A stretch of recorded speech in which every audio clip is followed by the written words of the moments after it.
फाइनै 23 डिसेम्बरनि सालमारियाव हास्ते थोंबेदेगनि बखाक्ति आस्तबल थोंखलाव पान्दा संसारजाना थाङै तंमानि ककरंनो तै kokthum पान्दा संसारजाखा पान्दाव मन्त्री सुरन्द चौधुरी कगलाम नारखा हास्तेनि सिक्ला रकनो फेकजाकनै मानिबाय चालै थुंमुंनि बिसिंति काहाम लामातै हिमरिनानि tangbwtangनो नाहारै सुस्थ त्रिपुरा खेलो त्रिपुरानि tangbwtang नाहारजाका हास्ते हापांनि बखाक्तै अ tangbwtangनि बिसिंति हास्तेनि 1500 हाय क्लाबनो शेबरजाखा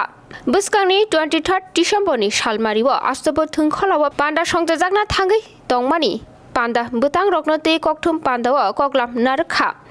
आशालो उमाकान्त रुग्नौनि थुंखलानि सिमी आस्तबल थुंखला जरा हिमपतक संसारजाकनाय तै ताबुकनो पयला हास्तेव दुरनसु ख्लाइजाकनाय हिनि बसाका मन्त्री सुशान्त चौधरी अशालनि पान्दाव 250 हाय दुरन पान्दानि मांफलि तिसाना बागै बिरसारजाकनाय तै पान्दाव भारत हा कतनि रोजाब गोरों सोनो निगम बफाय मानजाकफायनाय तै हास्तेनि सिक्ला रकनो फेकजाकनाय बाय कागै काहाम लामा हिमनानि हास्ते हापांनि आवायमुंगो याक रफायनाय हिनि बसाका आबनो कारिबो हास्तेनि 19टा दफा जनजाति बसुंनि हुकुमो मुकुमुनो रगै पान्दा बस संसारजाकनाय हिनि बसाका kokthum पान्दानि बिसिंति आसियानि मन्त्री सुशान्त चौधरी আমাদের এই প্রোগ্রামকে সর্বাত্মক সফল করার জন্য আমাদের ডিপার্টমেন্ট থেকে আমরা ব্যবস্থা নিচ্ছি এবং এখানে কিছু কিছু সব বিষয়ে মোটামুটি স্যার টাস্ক করেছেন। তো এর মধ্যে আমরা বিশেষ করে আমাদের র্যালিটা যাতে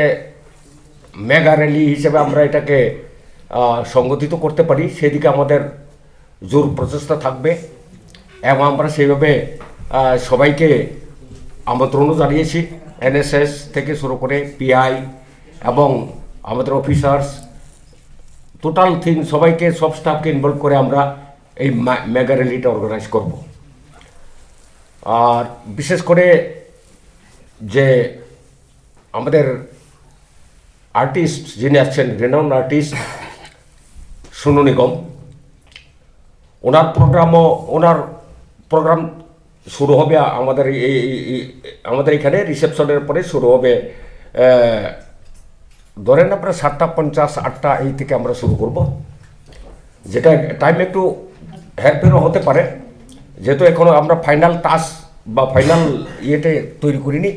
প্রস্তুত একটা প্রিপেয়ার করেছি এবং সেটা প্রস্তুতি চলছে কিভাবে টাইমটাকে ম্যানেজ করা যায় কিভাবে কি করা যায়। বাকি খেলো ত্রিপুরা সুস্থ ত্রিপুরা যে কর্মসূচি সেটা গ্রহণ করা হয়েছিল এবং এক মাসব্যাপী সারা রাজ্যের বিভিন্ন ব্লকে এই কর্মসূচিগুলো স্থানীয় পর্যায়ে পালিত করা হয়েছে এবং তার উদ্দেশ্য হচ্ছে রাজ্যের যুবকদেরকে একদিকে যেমন শারীরিক এবং মানসিক বিকাশ ঘটানো, তৎসঙ্গে খেলাধুলার প্রতি নিজেদেরকে আকৃষ্ট করে নেশার বিরুদ্ধে নিজেকে তৈরি রাখা এবং সমাজকে সুন্দর করা, তার ভবিষ্যৎকে সুন্দর করা। তো ক্রীড়া দপ্তর থেকে আমরা প্রথমবার নেশার বিরুদ্ধে যে অভিযান, তাতে সারা রাজ্যের বিভিন্ন ব্লকগুলোতে এই কর্মসূচি আমরা পালন করেছি এবং আমাদের দপ্তরের প্ল্যান মোতাবিক আমরা আগামী 23 তারিখে 23শে ডিসেম্বর সন্ধ্যা 6টা থেকে আগরতলার আস্তাবল ময়দানে অর্থাৎ বিবেকানন্দ ময়দানে তার যে ফাইনাল কর্মসূচি অর্থাৎ রাজ্যভিত্তিক যে কর্মসূচি সেটা পালন করব। তাতে আমরা বিভিন্ন কর্মসূচি থাকবে, তার মধ্যে গুরুত্বপূর্ণ যে কর্মসূচিগুলো সেগুলো হচ্ছে খেলো ত্রিপুরা সুস্থ ত্রিপুরার অধীনে বিভিন্ন ক্লাবের মধ্যে খেলার সামগ্রী প্রদান করা। এটা আমাদের বাজেটে ধরা ছিল, বাজেটের কর্মসূচি যে আমরা সারা রাজ্যে ধার্যমাত্রা রেখেছি প্রায় 1,500 ক্লাবকে খেলার সামগ্রী প্রদান করব যাতে যুবকদেরকে খেলাধুলার প্রতি আকৃষ্ট করা যায়। তাতে ক্রিকেট বল থাকবে, ব্যাট থাকবে, ফুটবল থাকবে, ভলিবল থাকবে, ব্যাডমিন্টন থাকবে, নেট থাকবে, বিভিন্ন খেলার সামগ্রী, ক্যারাম বোর্ড সেগুলো থাকবে, যাতে যুব সমাজ খেলার প্রতি আকৃষ্ট হয়। এবং তার সূচনা আমরা করব 23 তারিখ 23শে ডিসেম্বর আস্তাবল ময়দানে। সিম্বলিক আমরা কিছু আগরতলা শহরের আশেপাশের ক্লাবকে সেই জিনিসগুলো আমরা প্রদান করব। তার বাইরে আমাদের যুবকদেরকে আগামী দিনে যেন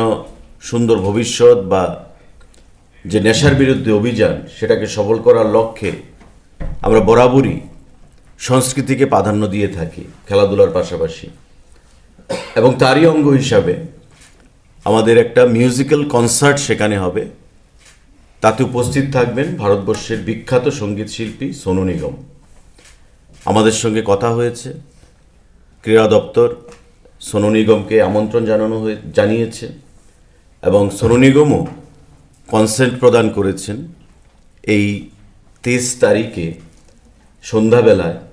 আগরতলার বিবেকানন্দ ময়দান তথা আস্তাবল ময়দানে উপস্থিত থেকে যুব সমাজকে নেশার বিরুদ্ধে অনুপ্রেরণা যোগানোর জন্যে। এই কালচারাল নাইটের বাইরেও, কনসার্টের বাইরেও আমাদের ত্রিপুরা রাজ্যে হয়তোবা প্রথমবার, if I am not wrong, আপনারা সেটা আমার থেকে ভালো জানবেন, যে ফার্স্ট টাইম ত্রিপুরা রাজ্যে আমরা ড্রোন শো একটা সেখানে আয়োজন করার সিদ্ধান্ত করেছি। এবং আইআইটি থেকে পাস আউট যারা ভারতবর্ষের, যাদেরকে আমাদের প্রধানমন্ত্রী মোদিজিও প্রমোট করে থাকেন বরাবর, যারা বিভিন্ন সময় কেন্দ্রীয় সরকার, ইন্ডিয়ান আর্মি বা ভারত সরকারের বিভিন্ন দপ্তরের সঙ্গে জড়িয়ে রেখে ড্রোন শো তারা করছে, ভারতবর্ষের সেখানে মেধাবী স্বনামধন্য কিছু আইআইটি পাস আউট ছেলেরা, আইআইটিয়ানস, তাদেরকে দিয়ে আমরা একটা ড্রোন শোর ব্যবস্থা রেখেছি। তো এই 23 তারিখের কর্মসূচি আমরা বিশ্বাস করি, আশা রাখছি যে একটা সর্বাত্মকভাবে সফল হবে। আপনাদের মাধ্যমে সারা রাজ্যের যুব সমাজকে আমরা আহ্বান জানাবো যে সেদিনে কর্মসূচিতে উপস্থিত হয়ে, কারোর কোনো অর্থ লাগবে না, আমরা পাসের বন্দোবস্ত করছি। যদিও পাস আস্তাবল মাঠের যা ক্ষমতা তত পরিমাণ পাস ইস্যু করা যাবে না, কিন্তু তার বাইরেও আমরা কিছু ভিআইপি পাস আমরা ইস্যু করব। আমাদের যেহেতু সরকারি অনুষ্ঠান, আমাদের বিভিন্ন মন্ত্রীরা থাকবেন, আমলারা থাকবেন, বিশিষ্ট ব্যক্তিজনেরা থাকবেন সমাজের, তাদের জন্যে। সাংবাদিক বন্ধুদেরকেও সেখানে আমন্ত্রণ জানাচ্ছি, আপনারা সেখানে উপস্থিত থাকবেন। এবং আমাদের খেলো ত্রিপুরা সুস্থ ত্রিপুরা যে কর্মসূচি, তার অঙ্গ হিসাবে যে কালচারাল কনসার্ট হবে সোনু নিগমের দ্বারা, বা ড্রোন শো সেখানে হবে, আমাদের খেলার যে সামগ্রী ক্লাবগুলোর মধ্যে আমরা প্রদান করব, সেই জিনিসগুলো আপনারা উপস্থিত থেকে আনন্দ উপভোগ করবেন এবং আমাদেরকে সহযোগিতা করবেন। আমি এখানে কিছু যে কর্মসূচি আরও রয়েছে, সেদিন আমরা একটা মাস র্যালি করব 2:50 থেকে, সেটার টাইম ধরা হয়েছে, বা 3টা থেকে উমাকান্ত ময়দান, নেশার বিরুদ্ধে একটা মাস র্যালি হবে উমাকান্ত ময়দান থেকে, এবং সেটা আস্তাবল ময়দানে এসে জমায়েত হবে। আমাদের আরও যে কর্মসূচিগুলো সন্ধ্যাবেলা থেকে বা তার আগে খেলাধুলার আয়োজন করা হয়েছে, এই খেলো ত্রিপুরা সুস্থ ত্রিপুরাকে একটা সর্বাত্মক সফল রূপ দেওয়ার জন্যে। তার বাইরে আমাদের যে উপজাতি বিভিন্ন যে কালচার, আপনারা জানেন আমাদের 19টা সাব ট্রাইব রয়েছে, তাদের মধ্য থেকে বিভিন্ন কালচারাল অনুষ্ঠান সেখানে পালন করা হবে। আমাদের যে বিভিন্ন স্থানীয় শিল্পীরা রয়েছে, তাদের মাধ্যমে আমরা চেষ্টা করব কিছু কালচারাল অনুষ্ঠান এখানে পালন করানোর জন্যে। সর্বাত্মকভাবে আমরা সন্ধ্যাবেলা থেকে সেই কালচারাল অনুষ্ঠানগুলো আমরা পালন শুরু করব। তার বাইরে আমাদের দিনের বেলা, যেটা আমি বললাম যে 3 ঘটিকায়, সেখানে একটা উমাকান্ত ময়দান থেকে ক্রীড়া দপ্তরের বিভিন্ন স্টাফ, এনএসএসের ভাই বন্ধুরা, আমাদের যারা প্লেয়াররা রয়েছেন, তারা প্রত্যেকে মিলে আমরা একটা মাস র্যালি সহযোগে আগরতলার আস্তাবল ময়দানে আসব। সেখানে নেশার বিরুদ্ধে যে আমাদের ডাক যুব সমাজের প্রতি, তাই র্যালি থেকে আমরা সেটা